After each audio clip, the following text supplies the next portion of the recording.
रमेश अग्रवाल व कर्नल धनेश गोयल साहब, समारोह में उपस्थित संघ के समस्त पदाधिकारीगण एवं मंच पर उपस्थित अतिथिगण, प्रदेश भर से आए घोषवादकगण, भाइयों और बहनों, सभी को सादर वंदन। इस अनुशासनपूर्ण व जोश भर देने वाले ऊर्जापूरित अद्भुत कार्यक्रम में शामिल होकर मुझे प्रसन्नता का अनुभव हो रहा है। प्रांत के सर्वश्रेष्ठ, निपुण, कर्मठ व इस कला में पारंगत प्रतिभागियों की प्रस्तुति को नमन, आपकी कला को नमन, आपके परिश्रम को नमन, आपके अनुशासन को नमन। पृथ्वी पर मानव मात्र ही एक ऐसा जीव है जो सामाजिक होने के साथ साथ मस्तिष्क का उपयोग समाज व मानवता की भलाई करने की क्षमता रखता है। यह क्षमता तथा इसमें तीक्ष्णता शिक्षा से प्राप्त होती है। देश की स्वतंत्रता से पूर्व वर्ण व्यवस्था आधारित नागरिकों का कार्य विभाजन भिन्न भिन्न था। अधिकार एवं दायित्व अलग अलग थे। भारतीय समाज जाति व लिंग के आधार पर सदियों तक अपने अपने दायरे में बंधे हुए थे। ये बंधन इतने कठोर व संकुचित थे कि उनसे बाहर निकलना किसी भी नागरिक के बस की बात नहीं थी। आमजन रूढ़िवादी व सामंती परंपराओं तथा एकाधिकार से पीड़ित था। आजादी के बाद स्थितियां तेजी से बदली। भारत के प्रत्येक नागरिक के लिए समान अधिकार, समान दायित्व, समान कानून तथा समान दंड व्यवस्था का निर्माण हुआ। मानव में लिंग के आधार पर, वर्ण के आधार पर, राज्य व्यवस्था के आधार पर भेद करने का आजादी का पूर्व का काल समाप्त हुआ। यह संभवतः हुआ नव भारत की प्रजातांत्रिक प्रणाली और लोकतांत्रिक व्यवस्था की स्थापना से।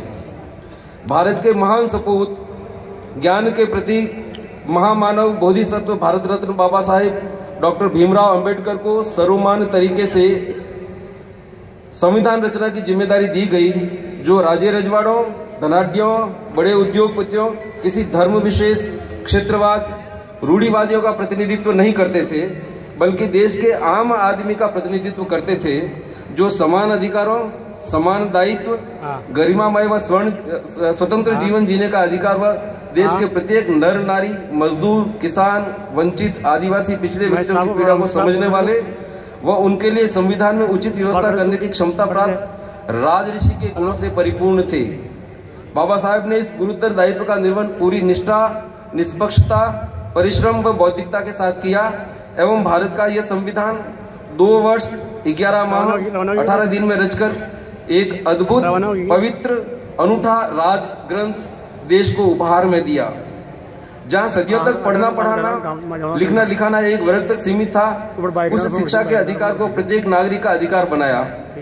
जहाँ राज्य की रक्षा का अधिकतर समाज के 1/4 वर्ग तक सीमित था, उसे सभी नागरिकों के लिए खुला कर दिया। जन्म व जाति आधारित व्यवस्था को समाप्त कर कोई भी कहीं भी किसी भी व्यवसाय को करने को मूल अधिकारों में शामिल किया गया। दलित व शोषित वर्ग को सेवा की दास्ता से मुक्त कर स्वतंत्रता के साथ सांस लेने की आजादी दी गई। जनसंख्या का आधा हिस्सा नारी है, जिन्हें सदियों तक अनेक मौलिक अधिकारों से वंचित किया हुआ था। उन्हें भी घुटन भरी जिंदगी से बाहर निकालकर मर्दों के बराबर अधिकार दिया जाकर समाज की मुख्य धारा से जोड़ने की व्यवस्था की गई। सामाजिक न्याय की सोच एवं व्यवस्था में परिवर्तन की परिणति करने का श्रेय निश्चित रूप से भारत के संविधान निर्माता बाबा साहब अम्बेडकर को जाता है। देश के पूर्व प्रधानमंत्री माननीय अटल बिहारी वाजपेयी के उस भाषण को हमें ध्यान से सुनना चाहिए, जिसमें कहा गया है कि हमने समाज के बहुत बड़े वर्ग को लड़ने के अधिकारों से वंचित कर दिया। हमने उन्हें हथियार नहीं उठाने दिए। मार्शल नॉन मार्शल कौम के आधार पर समाज को बांट दिया। हमने समाज के बहुत बड़े वर्ग को विश्वासहीन बना दिया। लोगों ने हथियार नहीं उठाए, वेद पढ़ने के दरवाजे बंद कर दिए, इसलिए हम वादाक्रांत हो गए। इस पीड़ा से बाहर निकालने का कार्य बाबा साहब अम्बेडकर ने किया। बाबा साहब का मानना था कि यदि परतंत्र भारत में देश की सुरक्षा अनुसूचित जाति वर्ग के लोगों को शामिल किया होता तो भारत कभी गुलाम नहीं होता। देश की आज़ादी को 70 साल हो चुके हैं। इसके बाद भी इस दिशा में बहुत कुछ करने की आवश्यकता है।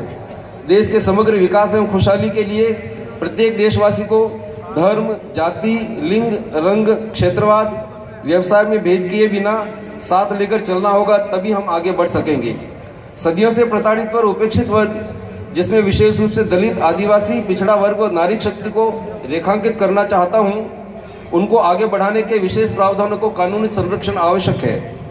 असमानता को समाप्त किए बिना संतुलित व समग्र विकास संभव नहीं है। समस्त वंचित वर्ग को प्राप्त समस्त प्रकार के संवैधानिक विशिष्ट प्रावधानों को सामाजिक न्याय प्राप्ति तक अनवरत जारी रखना चाहिए। आशा करता हूं कि पूर्व अभिव्यक्ति की निरंतरता में माननीय सरसंघ चालक महोदय इस कथन को अनुमोदित करेंगे। भारतवर्ष में जिस प्रकार जनसंख्या का विस्तार हो रहा है, संसाधनों में उतना अनुपातिक विस्तार हमें चुनौती दे रहा है। हमारी सबसे सशक्त ताकत हमारा मानव संसाधन है। 2011 के जनसंख्या के आंकड़े देखें तो 15 से 59 वर्ष की आयु वर्ग 60.29% है। इन आंकड़ों से स्पष्ट होता है कि 15 से 59 आयु वर्ग के श्रमशील एवं सक्रिय ऊर्जा के लोग जो देश की उन्नति, उत्पादन, विकास की प्रमुख धुरी का दायित्व निभाते हैं, इस संसाधन का दोहन हमें करना चाहिए। 25 वर्ष पश्चात देश में प्रौढ़ एवं बुजुर्ग आयु वर्ग की संख्या आश्चर्यजनक रूप से अधिक हो जाएगी, जिसका देश के विकास में कितना उपयोग होगा यह हम सहज ही सोच सकते हैं। इस दिशा में गहनता से ठोस कदम उठाने चाहिए। हिंदुस्तान 1000 वर्ष से भी ज़्यादा समय तक पराधीन रहा। अनेक आक्रांता आए, भारत की संस्कृति, सभ्यता, मौलिकता, विचारधारा को नष्ट भ्रष्ट किया।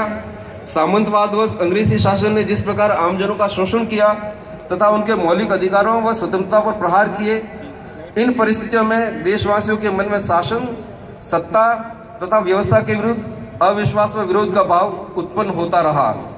आज भी सत्ता में भले ही किसी की हो, उसके विरोध में हमेशा स्वर उठते हैं। जो राजनीतिक दल आज सत्ता में है, कल विपक्ष में आने पर सत्ता तथा व्यवस्था के विरुद्ध खड़े हो जाते हैं। अब तो स्थितियां और भी दुरूह हो गई है, क्योंकि व्यवस्था के खिलाफ नक्सल व आतंकवाद भी पनप रहा है। प्रत्येक भारतीय को इस सोच व मानसिकता से बाहर निकलना होगा। अपने आचरण तथा व्यवहार में भारतीयता लानी होगी। भारत को अपना देश मानना होगा। जो कानून हमने बनाया है, जो व्यवस्थाएं हमने कायम की है, उसको भी मानना हमारा धर्म और कर्तव्य होना चाहिए। देश के अनेक संगठनों को आगे आने की आवश्यकता है, जो नागरिकों में देश प्रेम का जज्बा भरे, राष्ट्रहित को सर्वोच्चता प्रदान करे, देश की खुशहाली, उन्नति, भाईचारा, देश की एकता व अखंडता की दिशा में समर्पित भाव से सकारात्मक भूमिका निभाए। इस दिशा में राष्ट्रीय स्वयंसेवक संघ की भूमिका महत्वपूर्ण रही है, जिसका स्वागत किया जाना चाहिए। स्वर गोविंदम का आज का यह कार्यक्रम सामंजस्यता, मधुरता, अनुशासन, सहयोग, एकल व संयुक्त जिम्मेदारी का एहसास कराती है। इसके लिए आयोजकों तथा प्रतिभागियों को बहुत बहुत धन्यवाद। माननीय सरसंघ चालक महोदय की उपस्थिति में मुख्य अतिथि के तौर पर संघ के इस कार्यक्रम में मुझे बुलाकर मेरी बात रखने का अवसर दिया, उसके लिए भी अनेक अनेक धन्यवाद, आभार, शुभकामनाएं। जय हिंद, जय भारत, जय भीम।